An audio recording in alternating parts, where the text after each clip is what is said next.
month. But for now, thank you, everybody. We're going to move on to our next audit. We are going to item number 5, where we're going to be talking about the automated license plate reader program. Thank you all. All right. I am still Corey Stokes, City Auditor. And I have with me here Jacob Perry, who led the audit, and Neha Sharma, who managed the audit. And Jake is going to talk to you about the audit. And here he can have a clicker. Thank you. Can everybody hear me okay? Awesome. Well, good morning, or actually good late afternoon. My name is Jake Perry. I'm the auditor in charge for this project. Before we get into discussing our work in too much detail, I want to thank APD, especially APD Risk Management, for being very helpful and cooperative throughout this project. So this audit was council requested to assess the specified audit items and was required to be presented at the end of the program's trial period. So automated license plate reader technology, or ALPR, is a surveillance system that operates by scanning license plates in traffic. The system compares those scans to identified hot lists and pushes an alert if one of the scanned plates matches a plate attached to a warrant or active criminal investigation. ALPR also takes a photo of the vehicle and stores data such as the vehicle make, model, color, and location. So Austin previously had an ALPR program, but it was discontinued in 2020. In September of 2022, a council resolution granted APD permission to begin exploring a new ALPR program, starting with a 1-year trial period. The parameters of the program, including a reduction in the data retention period, were further developed in collaboration between APD, the Office of Police Oversight, Council, and other partners throughout 2023. Eventually, APD purchased the ALPR technology and began the trial period in March 2024. APD initially purchased 40 fixed location cameras in conjunction with flock safety. Halfway through the trial period, APD activated an additional 200+ vehicle-mounted cameras from Axon Enterprise. Scans from both systems, Axon and Flock, flow into Flock's dashboard, which is searchable by officers. And as of this report, there are now up to around 500 Axon cameras. Currently, APD Risk Management conducts quarterly audits of the program, which are inclusive of all of our resolution-mandated audit items, as well as some additional information. The trial period ended in March of this year, and Council will soon decide on whether to continue the program. So this audit specifically was called for by the same council resolution that allowed APD to begin their trial period. Our project report covers the first 3 quarters of the trial period, ranging from late March 2024 to December 2024. However, council requested that we verify the 4th APD Risk Management audit as well, which we received on May 21st, 2025. So we've included the numbers from that audit as well. So all 4 quarters numbers are in this presentation. So this project had 3 primary objectives.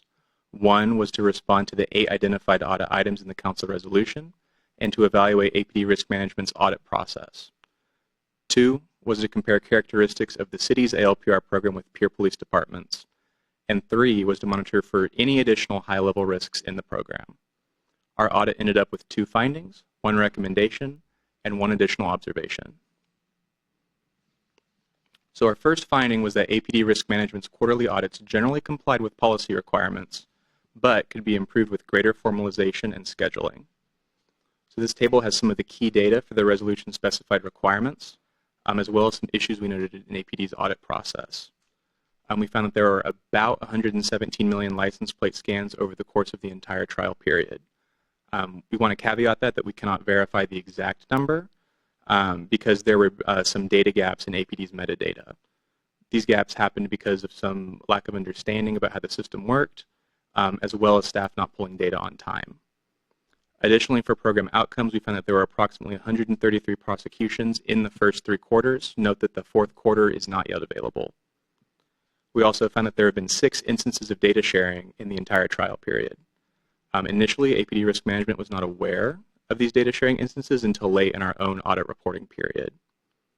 We also found that in quarter 4, there were 3 unjustified stops. This means that someone was pulled over for a non-resolution sanctioned reason. In all 3 cases, someone was stopped and arrested for a Class B misdemeanor charge that was not covered by the resolution or by the general order. There were 0 incorrect or unjustified stops in the first 3 quarters. APD responded to these errors by informing the arresting officer's chain of command and reemphasizing training to ALPR users.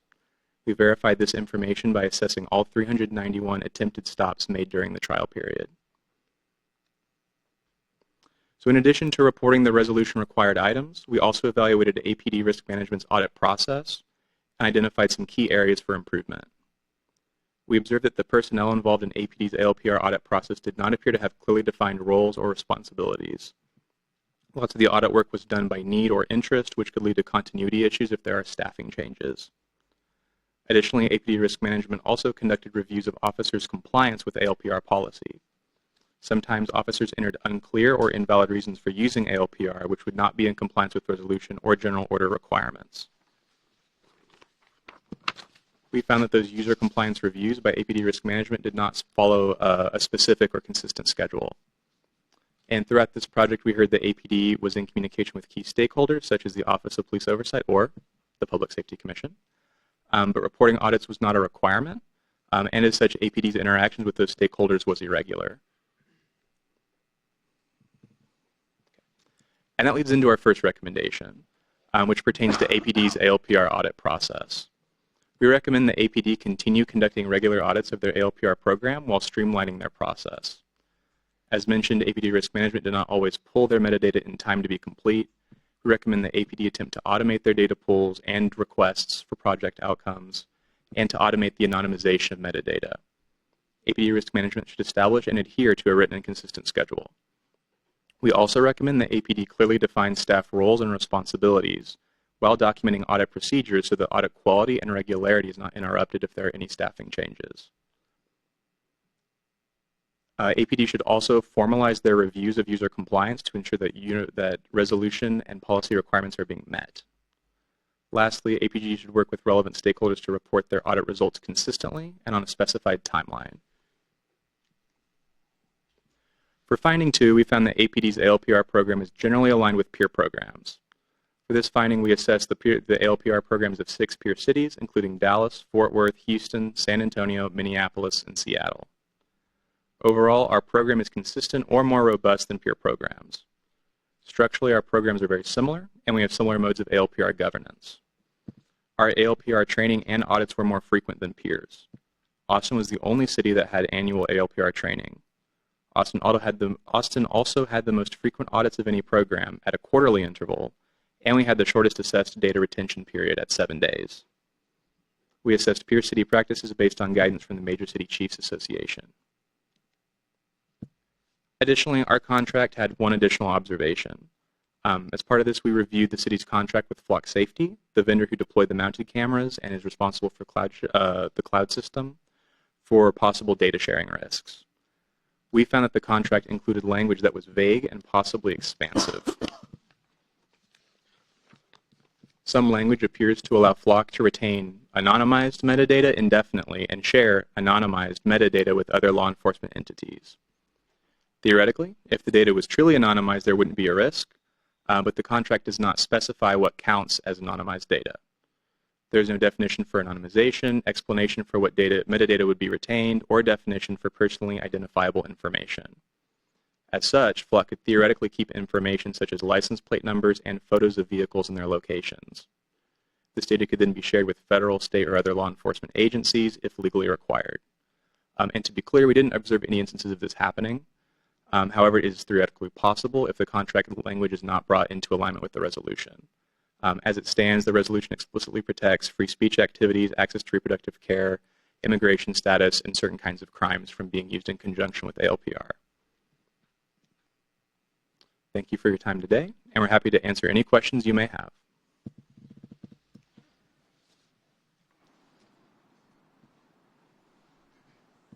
So with that, I think I am going to go ahead and just open the floor to questions. Commissioner Smith. Yes, I have a few questions, so I could just take them one at a time, or I can say one and we That's fair. open the speak to others. But I know for sure I'd like to know about any data points related to geographical distribution of the license plate readers and further demographic information related to those that were quote unquote addressed by and through the license plates readers. Do we have that data? Do we collect that data? And where can we find that data? So there's a bit of nuance there. The resolution that called for our audit specifically prevents us from disclosing or discussing the location. It's written in the resolution. But I believe risk management audits include demographic information, and I think arrest locations by council member sector. I'll hand it over to you. Sergeant Leadhouse with the Austin Police Department to address your question, ma'am. The geographical distribution of the question is in reference to stops or cameras. Cameras, once again, as Mr. Perry stated, those the resolution specifically prohibits disclosing those. They were chosen geographically to be spread out throughout the city of Austin. We specifically did not target a specific area or a high crime area in certain cases, like some other departments might. We geographically distributed them relatively evenly. And then the vehicle-related mounted cameras are just on patrol vehicles. So as patrol vehicles, the old technology is sunsetted away and a new car rolls on the line. Those cars have cameras capable of automatic license plate reader technology. You had a second question, Commissioner Smith. I have a follow-up to that. Who, in relation to checks and balances, if I'm going to be frank, who verifies the information you just told me, that it is not being targeted, that they are spread equally? Who is the deciding factor in that, or who checks over that assurance? Would that be information that you would give to at least our council members? The cameras, the 40 fixed cameras have not moved throughout the course of the project, and so the location of those cameras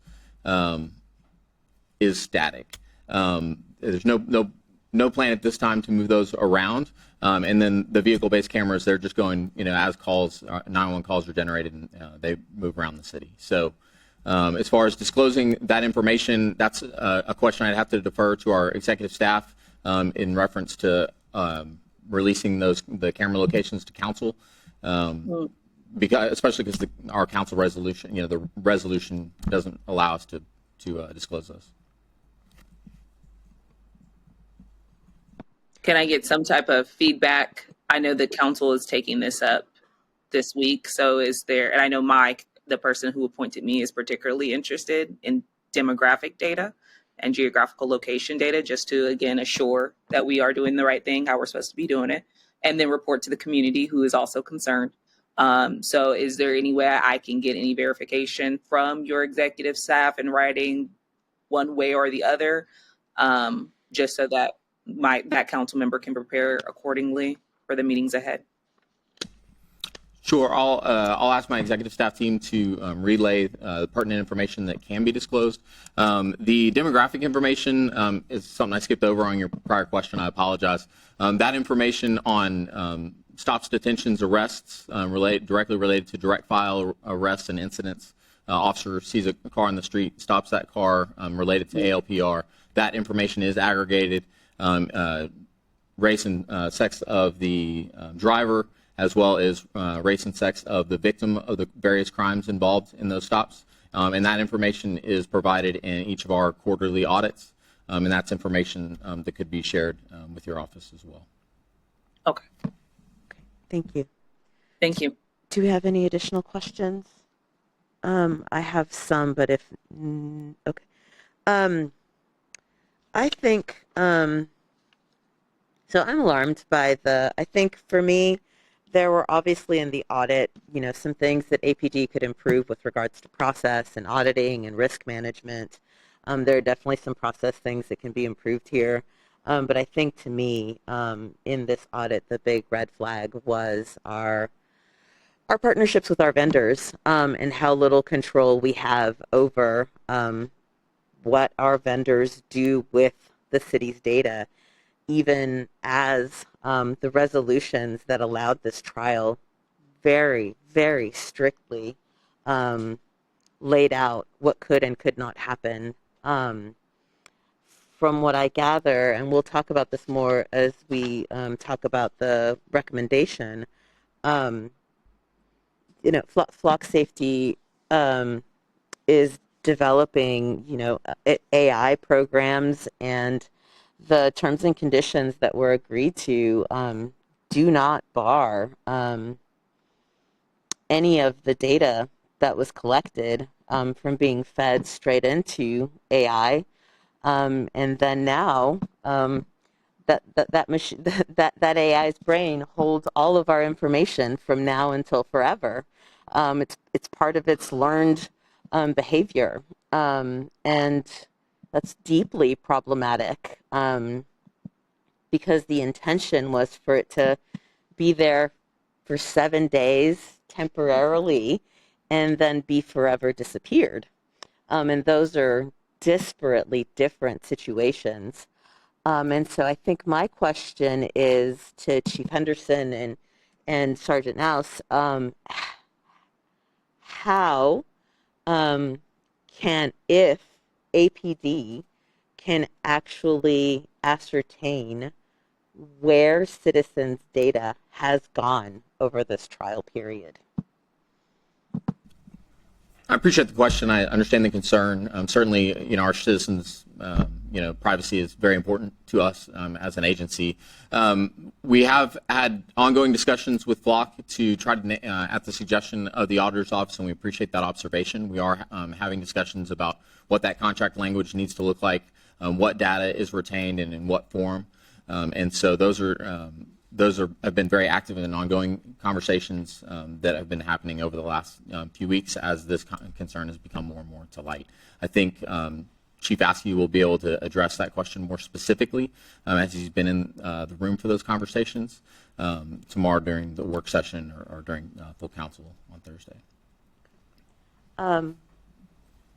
And so during work session tomorrow and during council meeting, someone will be able to speak to where our data has been shared and what outside agencies have had access. Because I understand that we have an agreement in place where, like a process in place when people ask for our data specifically through APD. But if our data is living on Flock's system, and I didn't realize that the Axon camera information was also being fed through Flux. That was a new detail that I learned today. I thought they were entirely separate systems, which just kind of made all my hair stand up all over again, quite frankly. So tomorrow, someone at council during the working session will be able to explain and list where all of our data has gone. Well, let me address it on some level. We have no, and the auditor's office found the same thing. We have no instance where we believe our citizens' data has been shared inappropriately. We are aware of the formal requests for data, which were in line with the resolution, in reference to trafficking of persons, theft of motor vehicles. There was an aggravated sexual assault of a child or aggravated sexual assault, a homicide. I mean, we're aware of those where we have handed that information out in line with the resolution and in line with the NDA that we have set out. We have no knowledge of APD's data being shared in any other manner. We have been assured by Flock Safety and by Axon that our data is our data. And so the observation and the concern, I think, is well-founded. I think we need to dig into that information.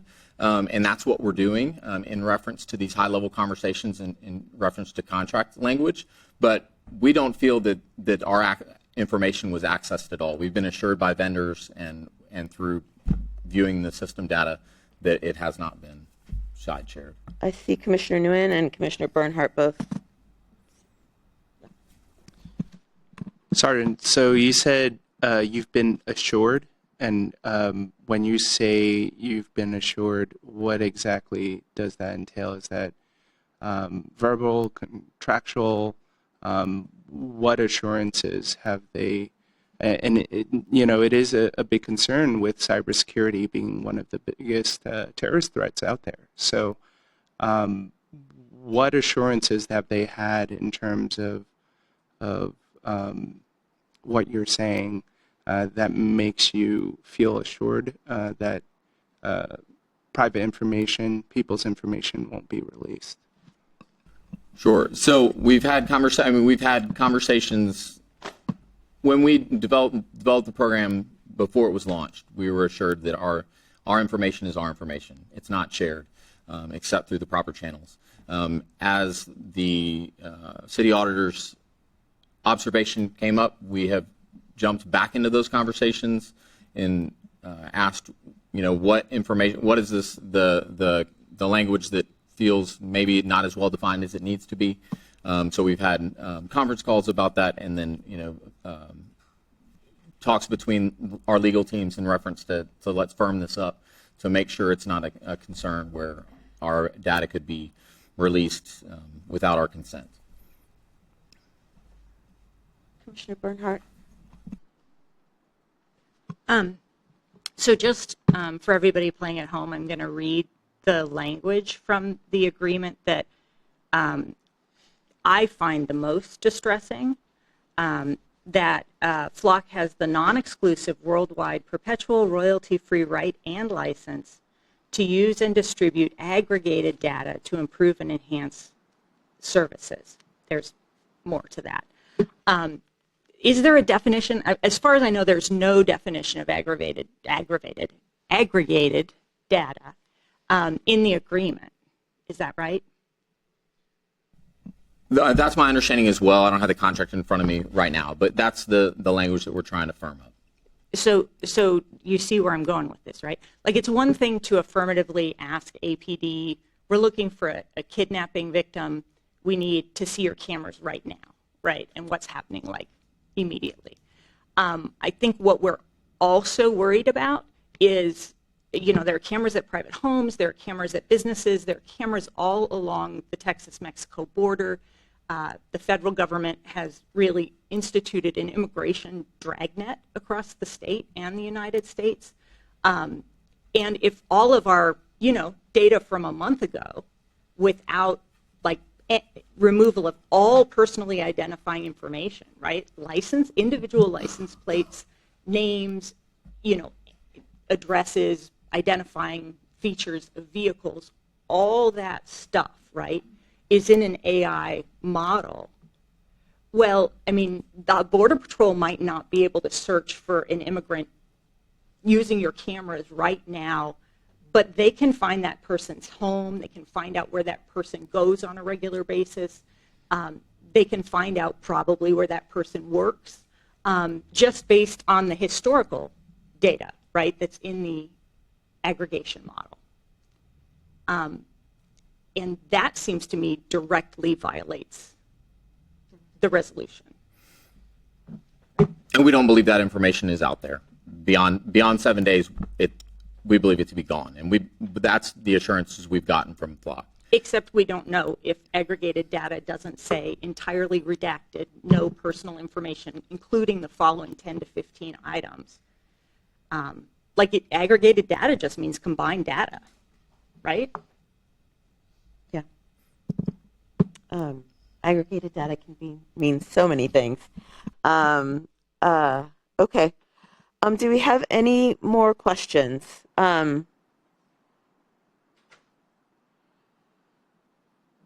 Okay. Commissioner Smith, thank you. Thank you for that. Of course. Before I begin, is everyone aware of the May 27th post by Siegel in their message board, Councilmember Siegel in their message board related to ALPRs? If not, just very high-archingly, there were a couple things I wanted you to note from that, and I'm hoping that you will get into it in work session, but please, if you have anything to say at this moment. But number one, Obviously, we've talked about the AI systems, but nothing preventing the city from giving our data to ICE or Texas AG every 7 days. Two, APD mistakenly having told council on March 25th that it had not received any outside data sharing requests, when in fact APD had complied with at least 8 requests, including 3 during the period covered by APD's internal audit, which had reported 0 requests. And number 3, from that day, the headline in today's news, speaking on March 27th from Siegel, was, quote, ICE taps into nationwide AI-enabled camera network data shows, referring to ICE's side door access to Flock. That being said, I would like to know what is our exact process for sharing or declining to share ALPR info with the Austin Regional Intelligence Center, including which agencies you all consider as critical infrastructure and needing to be shared with. Additionally, if you could talk at all about the allegations that ICE is using our data. I'm hearing we have assurances, we're not, we do not, we can't affirm. But if you could speak to anything related to ICE having that information, having access to that information through apparently a side door to Flock.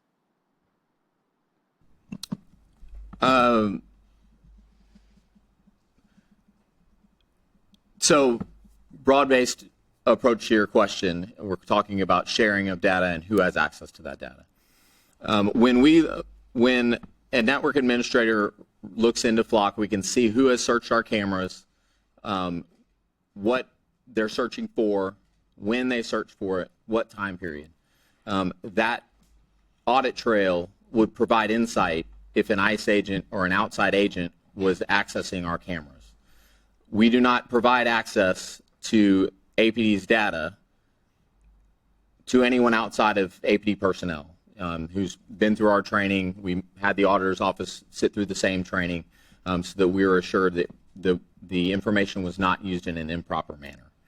So, and then additionally, I think your question was what partners we work with through the Austin, through ARIC. Those entities are required to sign an NDA, a non-disclosure agreement, abiding by the City of Austin resolution on proper use of ALPR. So those are, those are the facts. I can't speak to news articles or people, side accessing our data. I've been assured that it is not accessed. When I look at who's looking at our cameras and who's looking at our information, it's APD personnel for APD cases. So there's not an outside agency or agent from the federal government that's able to access our cameras. So am I to understand from what you just said that the Austin Regional Intelligence Center does not and never did have access to our ALPR program? No. We have APD personnel at the Austin at ARIC. Mm-hmm. Those personnel have access to that information. Now, they can share that information with a partner agency, as we did in our instances of sharing, if that NDA is signed and they're agreeing to only use ALPR for purposes in line with the resolution. Okay. So we have APD personnel in that network. And just so that I understand the technology correctly, and we need to get to wrapping up, and I'm sorry, I think we could talk about this forever. Just so I understand the technology, this is in the computer systems that are in vehicles, correct? And do they type in a request, like type in a license plate number, give the reason, it gets vetted, the reason gets vetted is valid, and then they're given the license plate reader information? Like, how does that process work when someone accesses it? You're specifically talking about the Axon cameras that are in our fleet vehicles. Yes. It's Fleet 3 cameras. Yeah. As an officer is driving down the road, the plate reader is reading all the plates that it sees. Mm-hmm. It is going to alert the officer if something is on the NCIC, TCIC list. So those are going to be Class B misdemeanors and higher.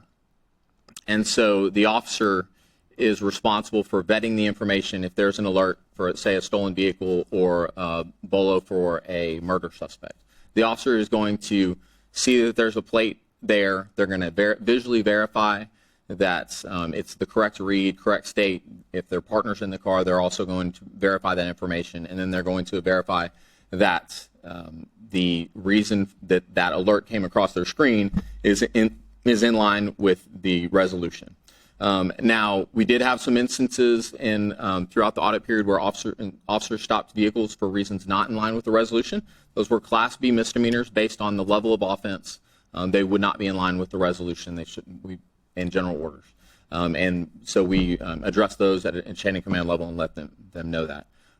Let the officer's chain of command alert the officer and better train the officer. Now, that's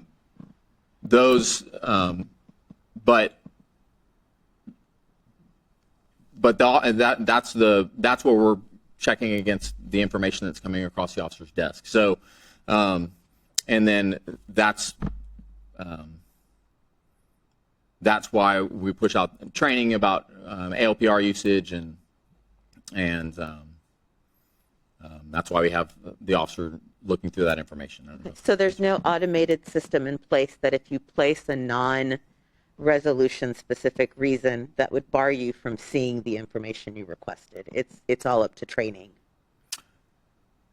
The only items that would TCI, CNCI hits that were less than a Class A misdemeanor are the hits that we're talking about, the plate scans that we're talking about, and yes, an officer needs to make sure that those are in line with the resolution before they stop and detain somebody associated with that vehicle. Okay. Unless we have any other questions, yep. Commissioner Dudon. Outside of the trial period, if this is implemented going forward, will the new contract be drawn up? And if so, will it address some of the concerns that we've shown here, as well as the auditor's recommendations? Yes, we are, because of the concerns, we are exploring that contract language that those conversations, like I said, have been happening in full force. Chief Askey will be able to better speak to that, but I've been assured that contract language can be updated, and we can specify what data, what that aggregate data is, and things like that, and get some better definitions on those. Okay. Did you guys have any follow-up comments, anything before I close this out and move into? Okay, so we're going to go